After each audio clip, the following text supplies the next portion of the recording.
Ayun. Ikaw na mamuti. Ikaw na. Ayun.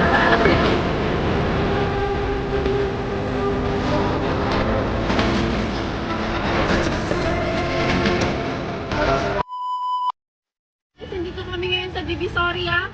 O, ito na yung pagkakataon namin na binalikan namin si guard.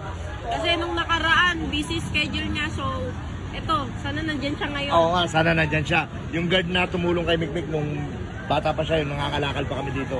Sa mga bago pa lang nakakapanood. Nasaan siya?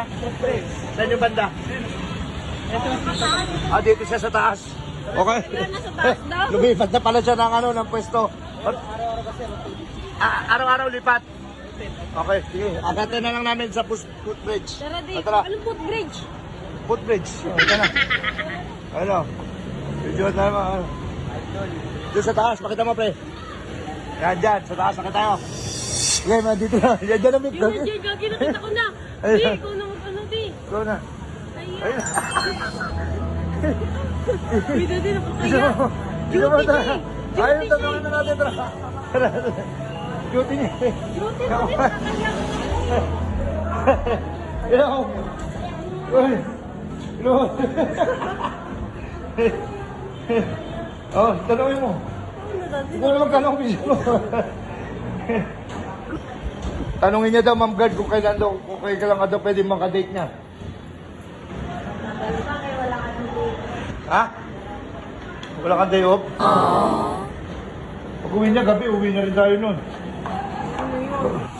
Alas 9 uwi mo? Alas 8 ng gabi? Lumipat ka. Yung ano nakaraan, hindi natuloy. Pero ngayon, hindi na daw siya papayag na hindi ka daw niya makadate eh. 8 lang ang ano, 8 lang. Kailan ba yun, Sir? Hindi pa. Pasko! Grabe, Pasko. Paano gagawin natin? Ano, Pasko? Ha? Pag-uwi niyang Pasko? Ay. Ano? So, ayun, guys.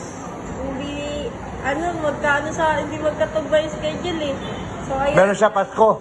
Titingnan natin kung Pasko pwede siya. Ay, pwede na siya Pasko. Kaya sa Pasko pa daw natin siya makakadate. Pero family niya na yun, di ba? O, pamili niya pa yun. Hindi pa natin alam kung bibigyan mo kami ng oras sa Pasko. Bibigyan niya. Sige, ayan, mabibigyan niya tayo ng oras sa Pasko. Okay na? Okay na yun. Okay na, sige. See you Christmas. Paano, papasok tayo sa taas yun, di ba? O, tara, pasok muna tayo. Pasok muna kami, Ma'am Guard. Sir.